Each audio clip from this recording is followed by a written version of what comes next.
Network News. Kampante ang National Capital Region kung NCR na magpapatuloy ang kanilang pagkampiyon sa palarong pambansa kung saan patuloy na nangunguna ngayon sa mga partial and official medal tally ng palaro tuwagsor. Patatandaan ang NCR naging overall champion ng 2025 palarong pambansa sa Ilocos Region sa panayam ng Arvin Butuan sa mga coach ng NCR kung saan kanilang sinabi na nakapokus ang kanilang mga atleta sa kanilang mga laro at pagkakaisa ng kanilang team upang masungkit ang gintong medalya. Sa ngayon, ang National Capital Region ay may 52 gold medal na, 45 silver at 45 bronze medal. Siyempre sobrang saya naman po talaga ng being a part of NCR team din po, and mostly maybe the secret is unity din.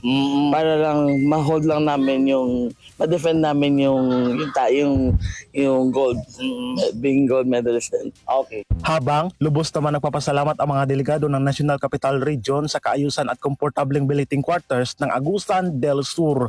Kasama mo sa DXBC Armin Butuan, Radyo Mga Friends Dels Marias, Tatak Armen. RMN Network News.